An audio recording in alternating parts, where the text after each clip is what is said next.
Hey everyone, this is Pake for Life. Just doing an impromptu live stream review just because honestly I just didn't feel like doing a full review on this guy because he's not very good. So I'm too lazy to do a full edit and upload. So this live stream is gonna have to do. This is the masterpiece movie series MPM Autobot Jazz. The box, mine is kind of beat up, but you can see pretty much the standard styling. As you can see on the side here, there's Sandwood Wiki and then his gun and a part of him that will end up being his innards. For some reason combined to be a gun that posts on the back. I don't know. And then some images on this side here. On the back, you can see what I'm talking about. He has these innard parts that hang out, as well as some other accessories and playability. So yeah, let's go ahead and get into the review itself.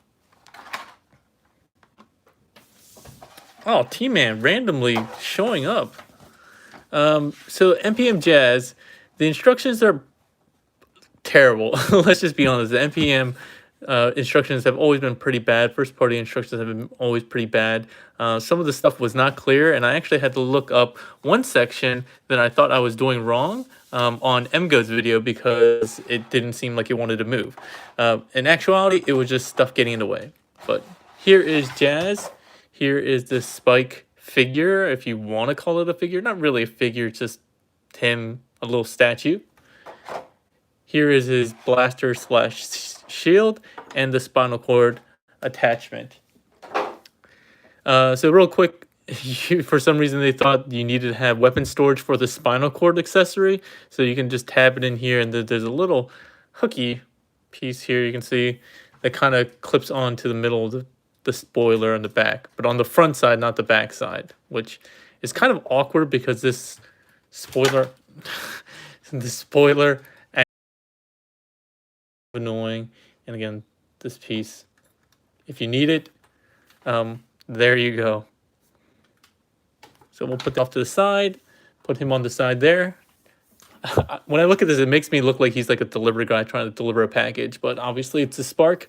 As far as the alt mode itself, it does look good. I never really liked this car, but I mean, it does a really good job representing the car itself.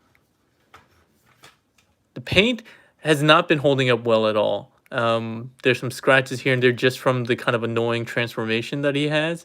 Some pieces here have to go behind this section so they get scraped up. Same thing over here. So a lot of this stuff, the paint, while it looks pretty good, I won't say great. It just doesn't hold up very well. But yeah, there's no other real playability in this mode. Like the doors don't open like some of the MP cars or anything like that, or even the third-party vehicles. They all are just made for transformation purposes. I still function. Hey, how's it going? Funny T-Man mentions the comparison. Here is the comparison with the only car that I currently have close to me. Here is MP Streak, my go-to. They actually scale pretty well together, I think. I actually don't know how small this car is in real life. I think this is a smaller car than this one in real life, but I'm not really sure. I'm not a car guy, so I can't say for sure. Somebody can probably post in the comment section if they know much more than I do there. But yeah, it would have been nice to be able to have that playability of being able to open the door or like the hood or something. But really, it's just a transformer.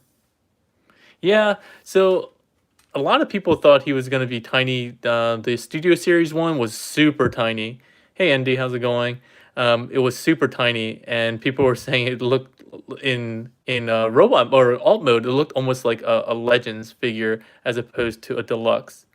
Yeah, the exact He-Man just commented the same thing that I was saying. It looked super tiny. I don't have that figure, so I can't compare. But this one is at least a good size in alt mode. All right, so let's get into transformation real quick. You just want to pull out along the entire side of the body of the car. Essentially, there's two separate sections. There's like the front section here, which you're going to loosen up, and then the back section. And then that will allow you to release these pegs.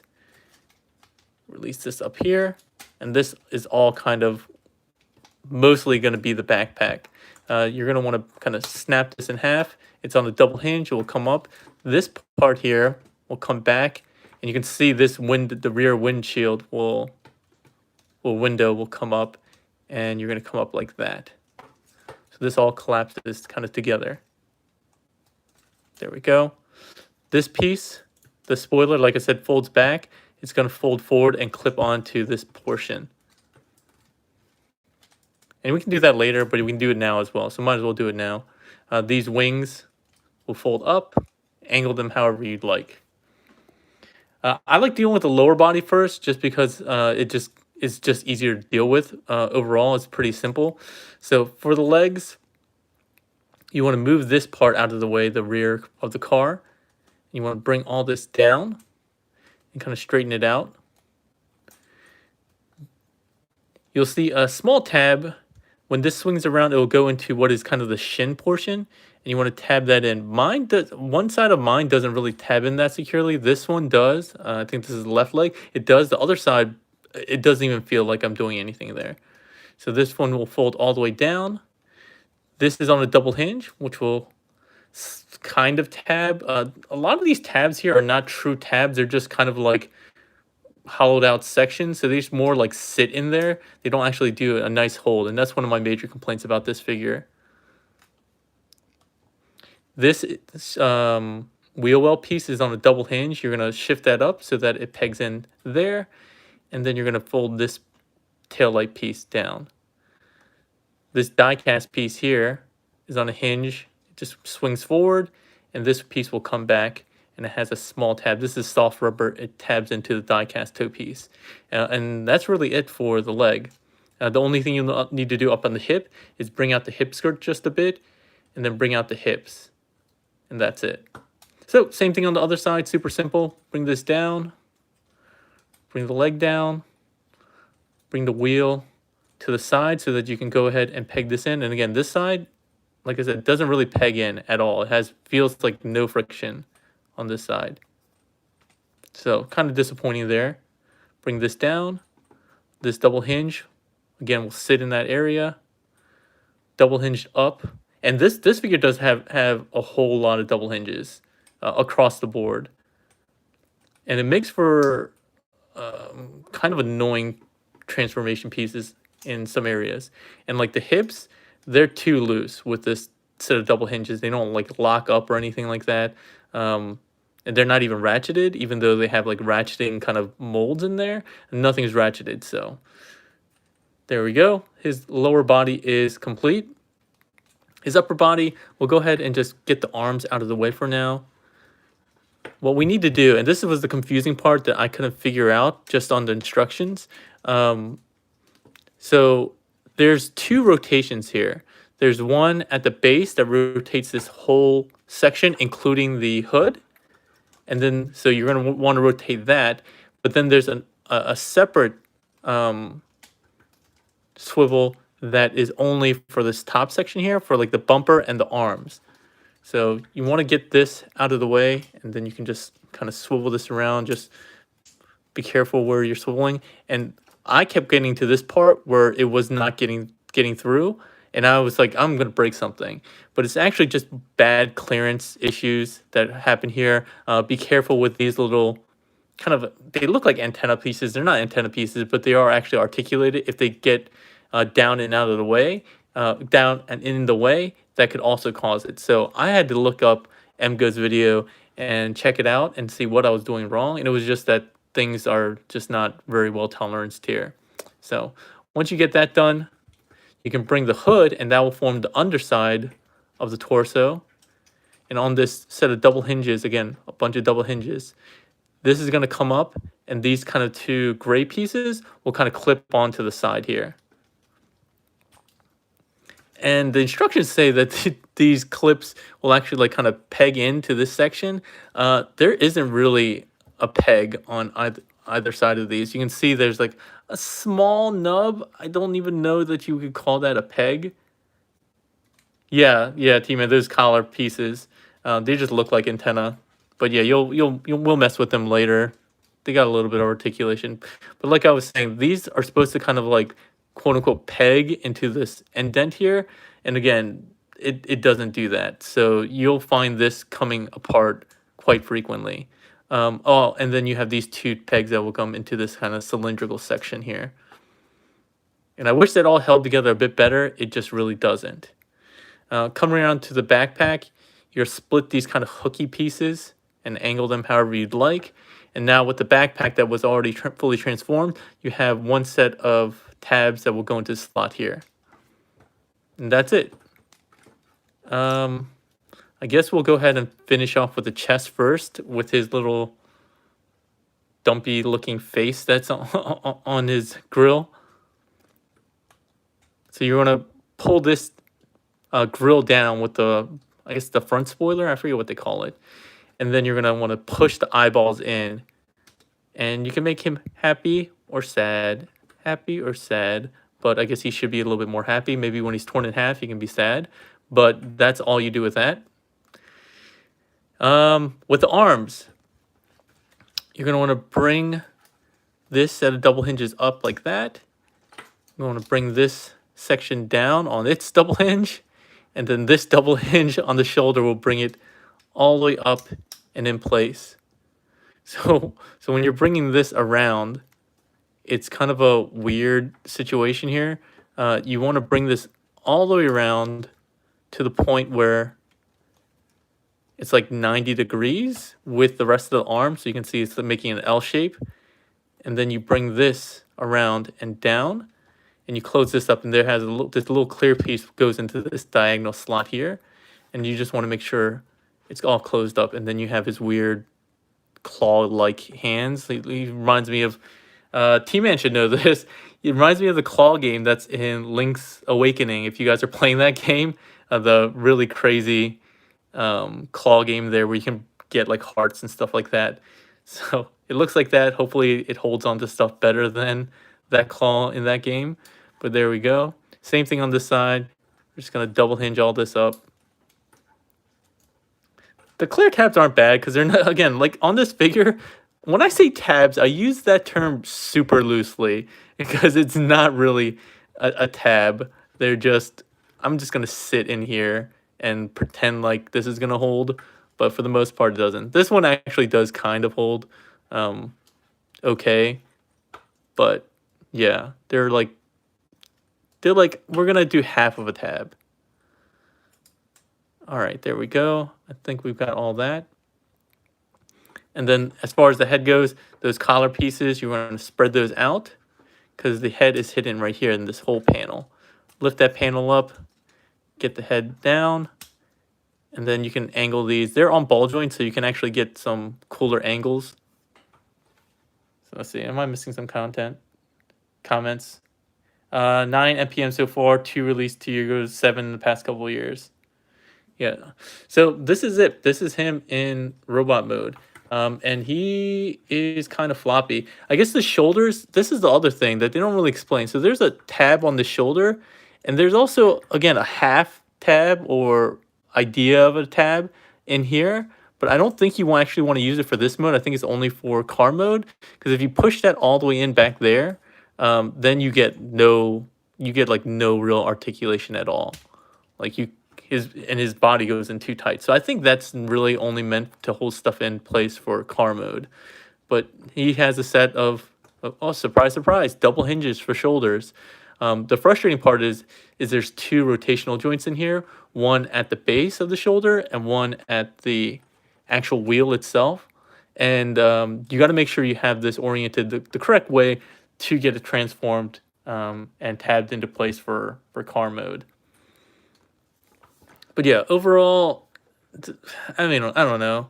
This is one of my least favorite of the MPMs. And that's saying a lot, I guess, given that we got Megatron, and he is just a pile of garbage. And then we also got Ironhide, which is worse than that. So I would say he's my, like, 3rd least favorite of the bunch so far, just because like he feels loose everywhere. It doesn't instill a lot of confidence in me. Some of the joints, and he doesn't even hold a lot of the poses. He has like very loose double joints for knees. All the paint is kind of scraping off, so I'm not super happy with him. This piece here, again, you can, what it does, you just have the hand closed up and you can plug it in. The 4 fingers kind of go in and you can do that, or you can bring this down, or you can spin it around and have it upside down. See, the semblance of a tab just came off when I was trying to articulate his wrist. But yeah, not a great accessory. Oh, Lowell Martin says his are all tight, so maybe it's just my bad copy. Well, see, so like this part came off again. So again, not a lot of confidence in this figure overall. The cool part of this guy is if you feel like breaking this guy without actually having to break him, you can go ahead and disassemble him. And these 2 pegs should be facing forward to go in this gap here. And then you can recreate the scene with Megatron where he turns him into scrap. And this Megatron is also garbage. Like, he's, oh God. I didn't even mean to do that, but there you go. It shows you just how terrible this figure is. It feels like a really terrible leader class figure. All right, so, but yeah, you can try to recreate that pose, but you're not going to get it with these hands. They're all loose and floppy, the wrists are, and they're mostly soft plastic. So I don't know how anyone would expect to recreate that scene with this. Okay, all right, he's holding it. Is this even on screen? I don't know. Yeah, so he's not doing a very good job. I will say this guy's paint is much better than the quote-unquote paint on the MPM Megatron, given that he doesn't have paint on most of his body. So yeah, that's really it for robot mode. Aside from articulation, I guess we can go over that. Oh, no, I didn't talk about his eye plate or visor. What is the eye plate? So you can open up his helmet and flip in the visor, kind of like a MPM-9 hot rod. They're both MPM-9s. I just realized that. Interesting. Megatron. Lowell says Megatron feels too big as well. You really have to work right balance to get Megatron to hold Jazz up properly. Yeah. And he says, "Hey, Pick for Life. I don't know any of the masterpiece figures, but I want one for my birthday. Which one should you get out of the movie MPMs?" I would get maybe the Optimus Prime. That's probably my favorite one, or the Bumblebee. That's pretty good. Do not get Ironhide. Do not get Megatron. I would not recommend getting this guy at all.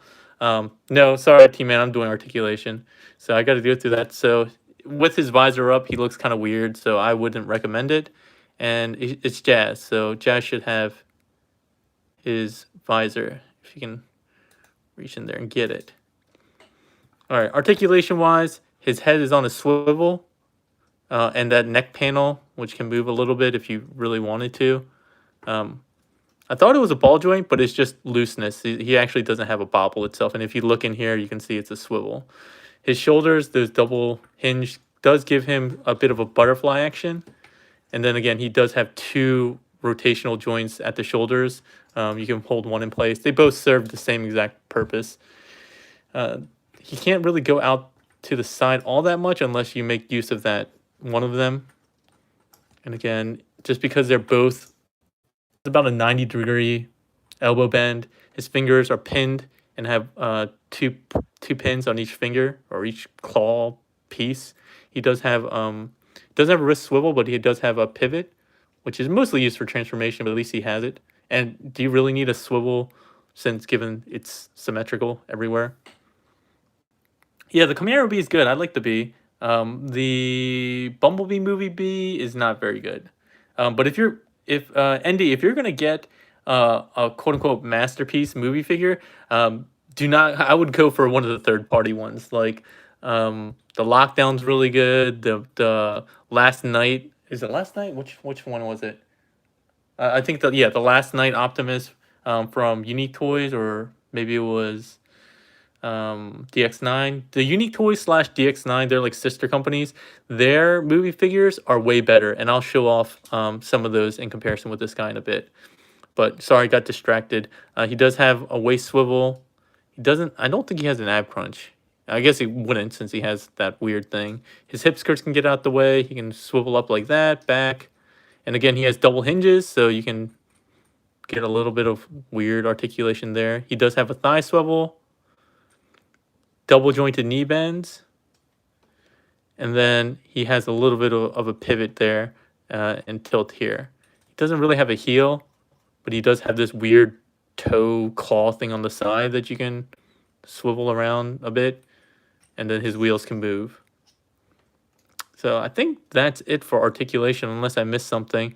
But yeah, the robot mode has a whole bunch of like scratches everywhere. The paint's not very good. Again, I guess it's better to have paint that's scratched than like no paint like the Megatron. But let's show him off with some other figures. Speaking of the Camaro B, here he is. Oh, sorry about that.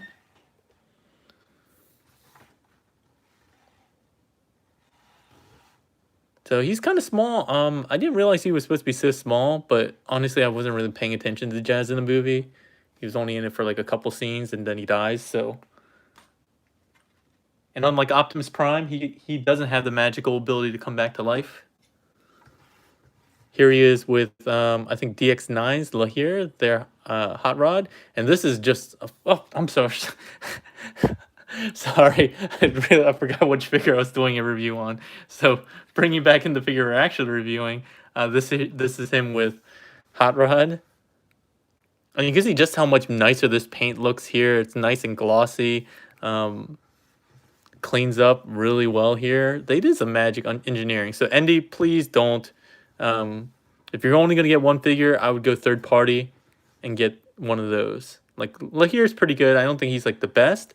But he's really good compared to the other hot rod that some other company did. I don't remember who it was, but apparently that one's a piece of junk. All right, so let's go ahead and get this guy back into car mode, and we'll finish off the review. Sorry if I'm missing some comments. No asterisks needed at low. Movie bots are cool. Yeah, I mean, I like the movie stuff, but I think after getting, so I got Megatron, MPM-9, and Jazz at the same time. I just got them shipped together. After getting these two back to back, it was it was awful. I think I might be out on at least the first party movie figures from that. But I am really excited about the Toy World movie Bumblebee Optimus Prime. That's probably my most anticipated figure that's coming out across anything right now. So anyway, let's go ahead and get this guy transformed back. I guess we'll deal with the arms first. No, you know what? I want to deal with the legs. Just getting the legs out of the way is just always kind of nice. So we're going to flip this soft rubber piece up. This die-cast piece folds back. You're going to straighten this out and untab this from that peg here. Get this piece on the double hinge and articulate it up. What was I doing? Oh, yeah, so you want to get this up and over. This piece will come up. And then this shin piece, die-cast shin piece, is going to come all the way around. Come on. All the way around. And reside, kind of start coming up here. Oh, sorry, I got to get this butt piece, these butt claws. And this plastic piece has a little tabbed section here. Come on. Get where you need to go. Did I mess something up? This should just go straight into there. Oh, there we go. Sorry, made use of the wrong joint. This piece will flip down like so. And this rear piece will come back and tab into place. Yeah, and you'll know you're doing it right when these hooky pieces will come sit right between this other soft plastic. Same thing on the other side. Let's just flip this up, get this around. This piece will untab and go up. Toe piece, This will come up and around. Untab the knee here if yours is actually tight enough to actually tab. Mine is on the left side, right side. So let's go ahead and bring that around. And again, you want to make use of this double hinge so you can tab this in there.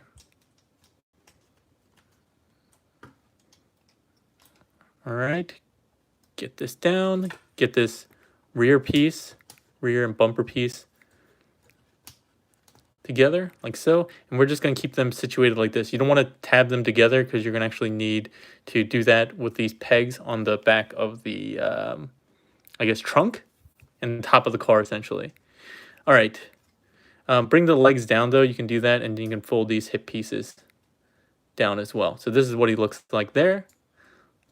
Well, let's go ahead and deal with the arms. So fold up the claw-like hands.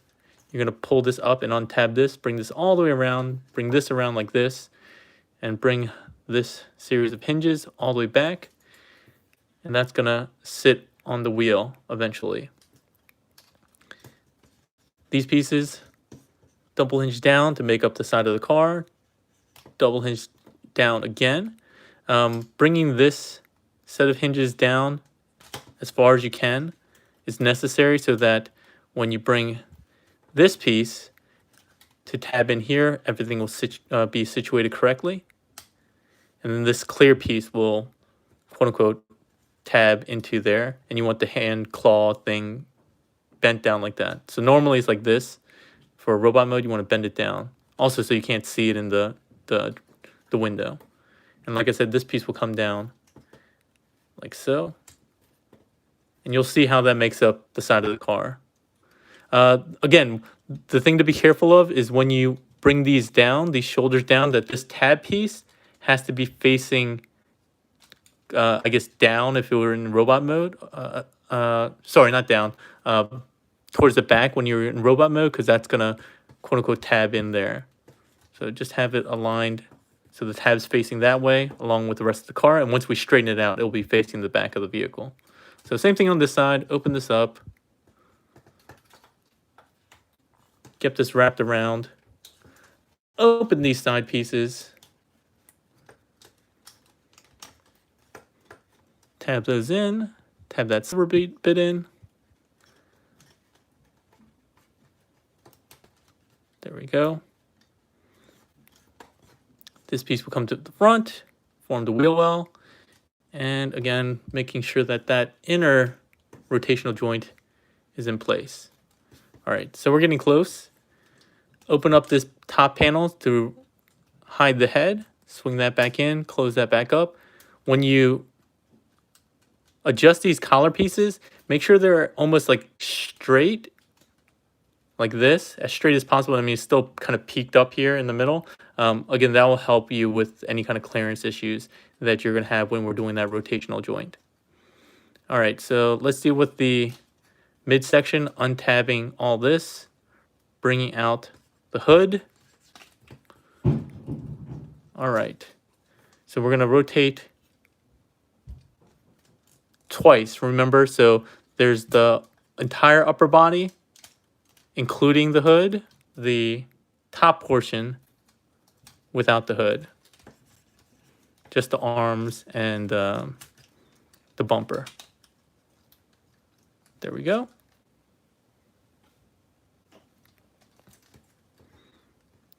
Get the eyes pulled out so they create enough space for this grill to come up and peg in. All right, now this double hinge here is going to collapse in. And this is how everything gets lined up. Unhook the spoiler, kind of explode everything out. This tab will hook underneath the front windshield. You got to rotate the entire rear window all the way around. And then get these tabs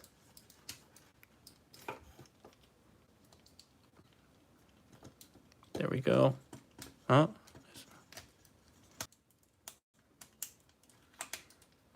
So this part is frustrating because it wants to rotate back. Oh, there we go. So we get a smooth rear section here. Now that we have that done, we're basically just gonna align everything. So I'd like to deal with the back first because you have those 2 pegs on either side. Come on. There we go. We got one side. There's the other side, and now we can go ahead and tab the entire back 2 halves together, like so. All right. So this tab that we were talking about before goes into this kind of recess section.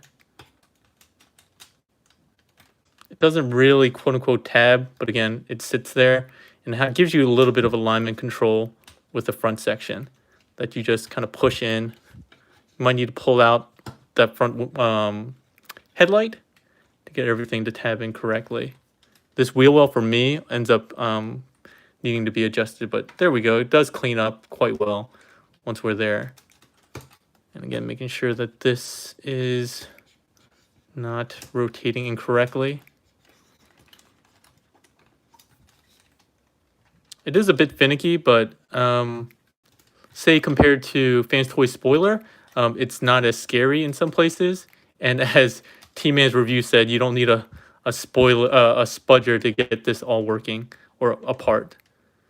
If you haven't checked out his review, definitely check it out. It helped me kind of get an understanding of Spoiler. I didn't do a review on him because I don't have him, like I don't own him. But there was a return/defective figure that Toy Dojo sent me, so I might have to do one. Just to be obligatory, since I have it, even though it is damaged. So yeah, here we are back in car mode. Sorry that took a little bit while longer than I was expecting, but it does roll quite well at least, and it does tab in. The bottom is fairly clean, aside from the fact that some of the looseness in some of the joints. I guess overall the figure is, to me, again, one of the weaker ones from the MPM line, but the alt mode looks quite good. The robot mode looks okay, I guess, but I wouldn't go out of my way to buy this figure. If that's the way I could summarize it, I wouldn't go out of my way unless you're a really big Pontiac fan or a big Jazz fan. I would probably opt against it, just because again, some of the finish is not that great. You can see paint just scraping off in some areas a lot. So I don't even think it looks like a really great figure as a car, which most of the vehicles in the MPM line were really good. This one just has a lot of dark gaps and stuff like that. So anyway, that's a lot longer than I really wanted to devote to this figure, to be perfectly honest. But hopefully you guys found it useful. If you guys have better luck with your Jazz, like I think Lowell Martin said he had much better luck. Maybe I just got a lemon. But for me, this is probably going to go onto the back of my shelf or into the sale list. Because again, I'm hoping maybe a third party will do a better job of this. But hopefully if you guys like this review, please give it a thumbs up, share, and subscribe. I'm going to try to do more and more reviews. I will eventually do Spoiler, I guess, at some point down the line. Andy, thanks for joining. And yeah, the paint does chip. Yeah, I still function. I don't know. I mean, maybe he's supposed to. I still function as why is he so short and stumpy? I think he is supposed to be pretty small. I didn't think he was gonna be that much smaller than Bumblebee though. But anyway, that's all for today, everyone. Keep an eye out. TFCon US is coming in about a month, and I'll have a lot of stuff to review from there. All right. Thanks a lot, everyone. Have a good one.